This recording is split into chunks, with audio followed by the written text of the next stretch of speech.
with us in studio this morning, we're very happy to have the Deming Public Schools School Superintendent Harvielee Moore on the radio with us. Good morning, Harvielee. How are you doing today?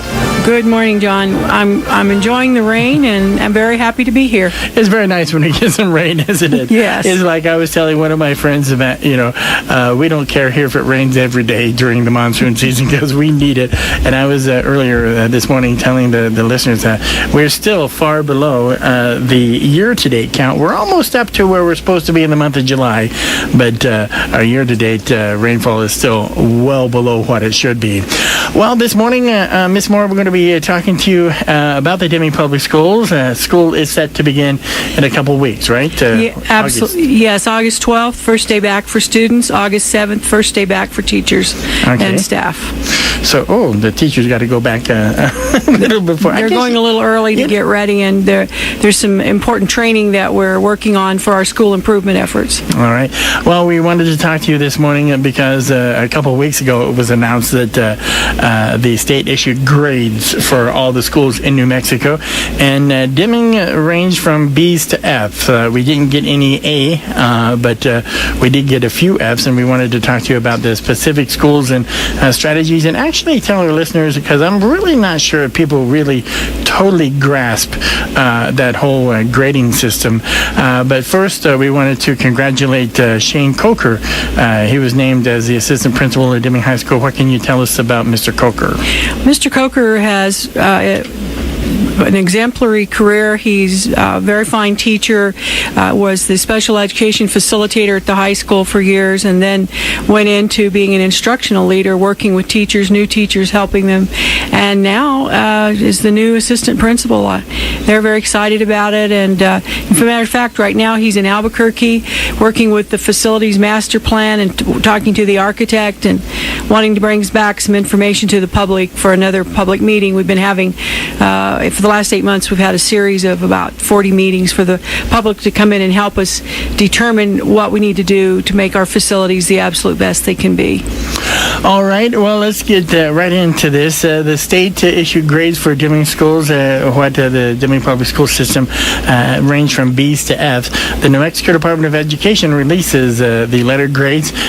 How often do they do this? Several times a year or just once a year? How often do they release the grades? They come out once a year, and they are based on one test, the New Mexico Standards-Based Assessment, which is a series of 9 tests the students take, and they are given in March, and then the window, it gives the state time to get them scored and prioritized and sent back to the districts. All right.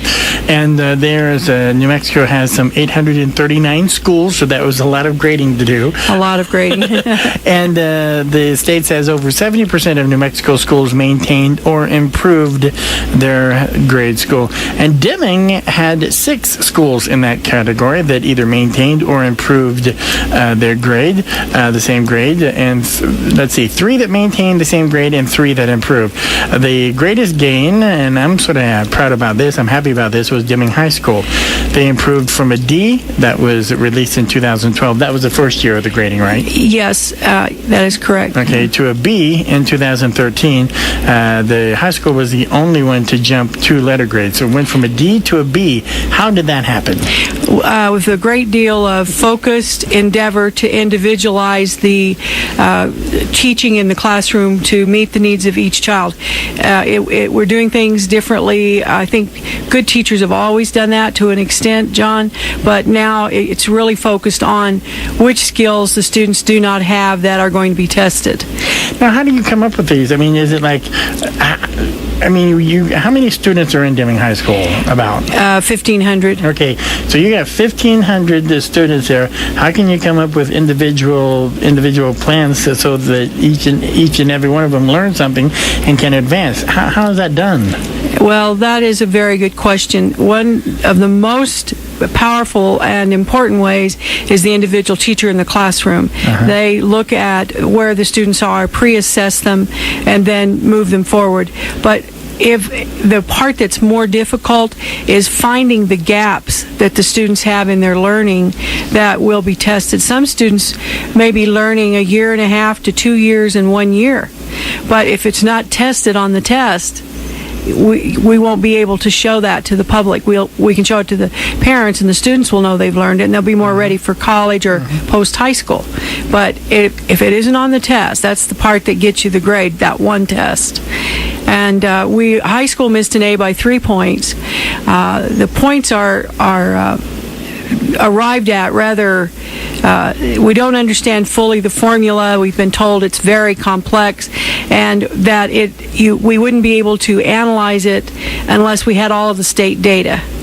But what we have learned, and we're very glad that we have, because it's going to help our schools. One of our elementaries that retained its F, Columbus Elementary, had huge gains this year. They absolutely popped. They raised their reading in third grade to state average. That had never happened before.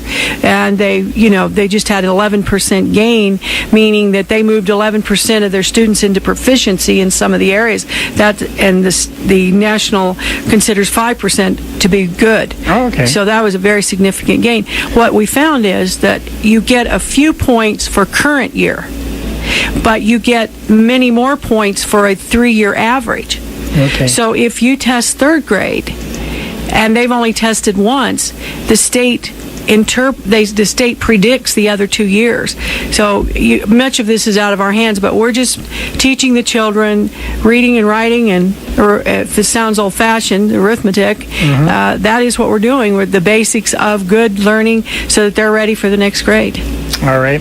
We're talking this morning to Deming Public Schools Superintendent Harvielee Moore on the radio this morning to discuss newly released grades. And we talked about the high school so far, and you mentioned an elementary school, but Cesar Chavez Charter High School and Deming Intermediate School both also improved. They had D's last year, and this year they brought them up to C's. Yes, and that, again, with a great deal of concerted effort. At the intermediate school, for example, they have focused study groups. They've broken down the student learning in the math especially, and that was where they had their greatest gain, over 9%. They are really moving along. Reading went down just a few points, but they had enough gains over the 3 years to show significant increase, and they did move their grade from a D to a C. And as one student who's on my student advisory, he was there as a 5th grader and now as a 6th grader, and he will be there as a 7th grader. He said, C is better, but A's my letter. So I thought maybe that might be a nice motto for all of us across the district.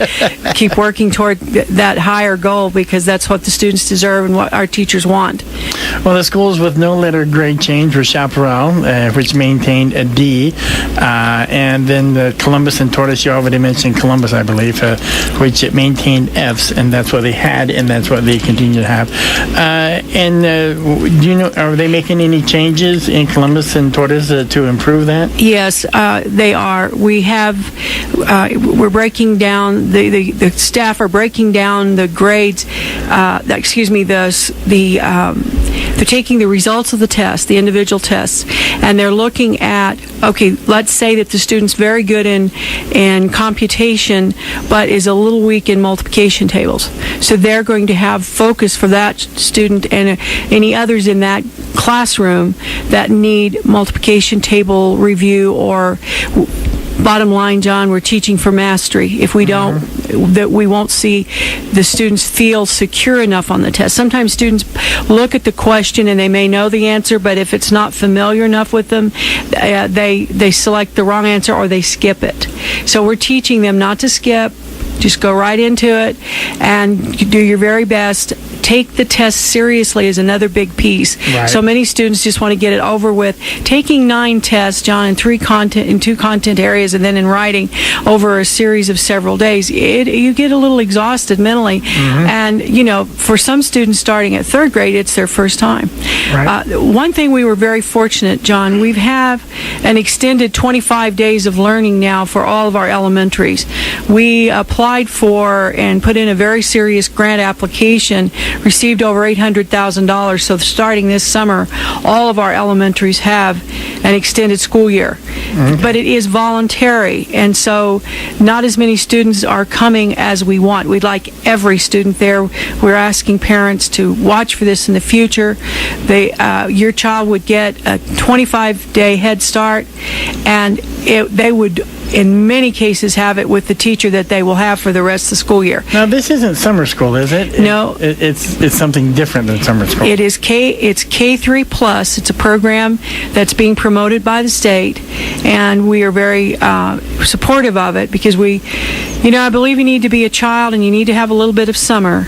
But I also think that if your skills are behind and you're going to be graded on one test, we want that student to know their own potential, and so do the parents. That's another thing, John. Our outreach to the parents is phenomenal, and parents are coming in the hundreds. We want to thank them so very much for the support they're giving. More and more of the community members, I think, are understanding what we're about, and that much of this is very important. But the one test, the grade on the schools is based on the one test. There is a little section at high school on career readiness and college readiness. Right. That adds that's calculated into the to get the grades. And there isn't anything like that for elementary at this time. Right. All right. Well, the other districts, Harvielee, that we had 4 schools drop, not district, but 4 schools drop a letter grade. Red Mountain Middle School dropped from a B to a C. Memorial Elementary dropped from a C to a D. And Bell and Baton both dropped from Ds to Fs. These are elementary schools. What do you think happened? I think what happened is they had, that 3-year average I referred to, John. If you have one bad year there, and it's not the year that falls off when they add the next year, you go down, even though you may have made gains.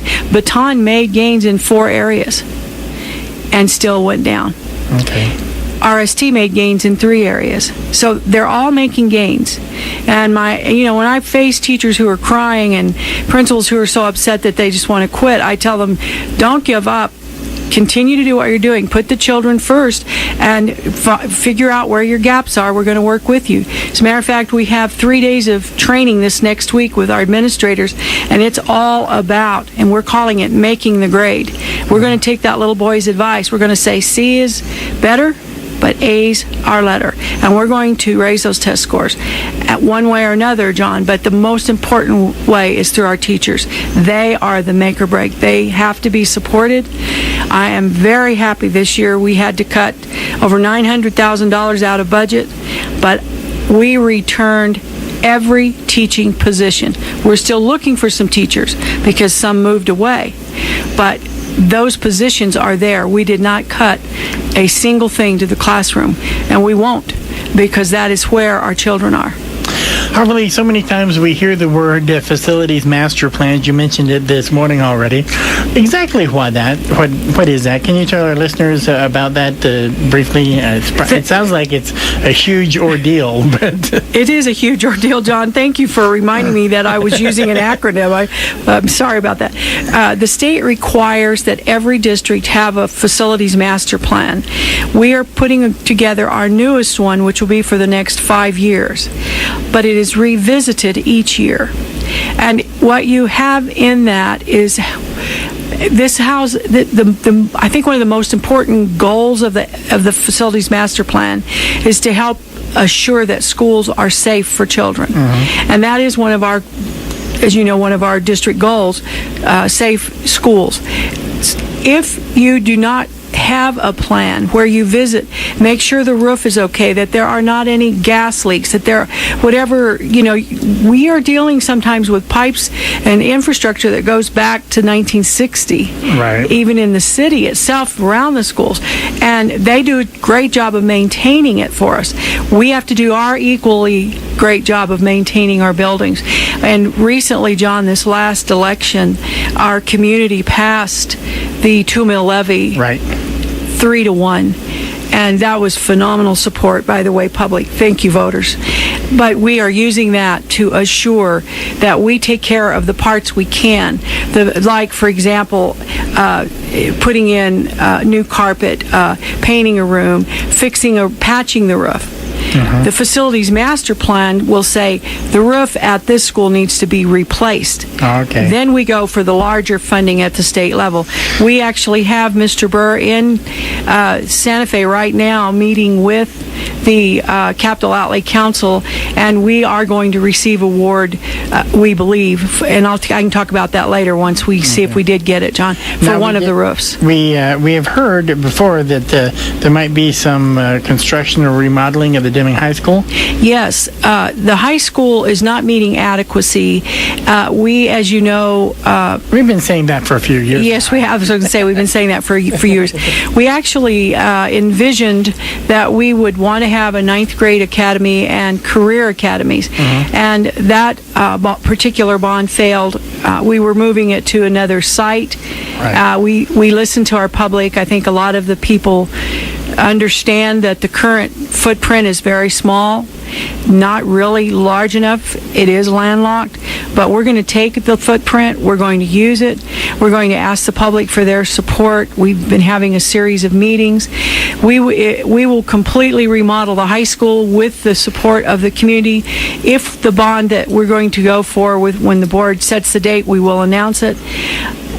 We would have almost $3 of state match to every local dollar. Right. The percentage is actually 77 to 23, John.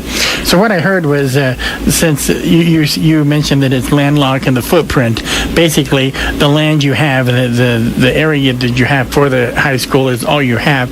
And from what I heard, you might build like 2 stories instead of, it's all 1 story now, right? Correct. And that's, so you might go 2 stories. Thank you for pointing that out, John. We will, in order to stay there, have to do a big part of the school, a 2-story. We would build it in phases. We would keep the children in school and rotate them in and out of classrooms, select classrooms. It's going to take a great deal of planning, and we can't do this without our parents and our community and the voters, of course. And I bet you that's expensive to do a 2-story, because the thing that comes to my mind is OSHA and handicap regulations. You know, like for a 2-story, you're going to have a lot of work to do with that, but it can be done. Yes, and the one where it will save money, John, is there'll be less roof. Right. So in some ways you save twice the space and less the roof. Yeah. Right. But yet we do have to have an elevator for the children who need access to second floor. Harvielee, we have just a few minutes left this morning. I do really appreciate you stopping by and taking time out of your busy schedule and talking to us this morning. One thing that you made mention earlier about the high school, some of the stuff that can factor into the grade of the high school, and I think it may have helped because we're really close with Western New Mexico University, Deming here, and the dual enrollment classes. Explain to our listeners who may not have kids or may not understand what a dual enrollment class is. What is that, and how does it assist and help the student? Well, you are right about our partnership with Western New Mexico University. It's long-standing, and it is very much needed, and it is excellent. But the dual credit was approved by the legislators. They approved funding for all students in New Mexico who wanted to and were eligible to access going to a college class. It will count as a high school credit and a college credit. So that's where they get the dual credit. We now put on the graduation program the students who receive dual credits, and the numbers are growing. We have 2 students who graduated this last year with an associate's degree. That's 2 years of university completion, meeting every qualifier, and an honors grad from Deming High School and receiving a full-fledged diploma. They are outstanding students who took advantage of the opportunity. But we had several students right behind them with 30 or more credits. That's on a first year paid for. Please don't hear me say that the legislature is paying for college, but what they are doing is realizing that many children can't afford to pay the dual credit, and that getting them that head start to the university, lets them realize, I can do this. Right. I want to go to college. I now know that I can. Plus, my high school transcript is so powerful with those classes on there, universities will look at me for scholarship potential. All right.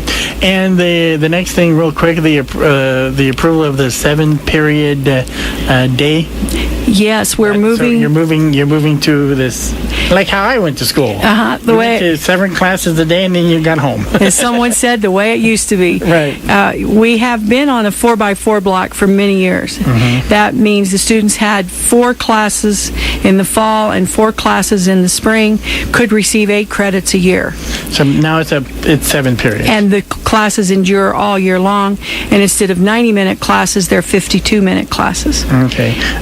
I don't know. I sort of like that better, I think. For me, I just think, you get in and you have, you don't get maybe as bored. Who knows? Who am I? Well, just my opinion, I guess. I think that we have a lot of support from the teachers. They are. Has it been approved? It is approved. Our Board of Education actually met yesterday, John, and approved some of the final changes on the numbers of credits. Okay. Obviously, we won't be able to access 32 credits. The students will be able to access 28 credits. Right. And so we had to make some changes. Well, my thing is, if a student and parents really want to work to succeed in life, getting a high school education actually gives you the basis to build your future life upon. Good job, good attitude, good everything. And I do think that the Deming Public School System has the people in there to let our kids succeed. Now the kids just need to take the reins of their lives and work at it. Harvielee Moore, thank you very much for stopping by this morning. Have a great day, and we'll let you go, all right? Thank you very much, John. Thank you. Bye, everybody. Thank you for joining us here on AM 1230 KLTS and your Mix 94.3 FM KDEM. I'm John Krehbiel.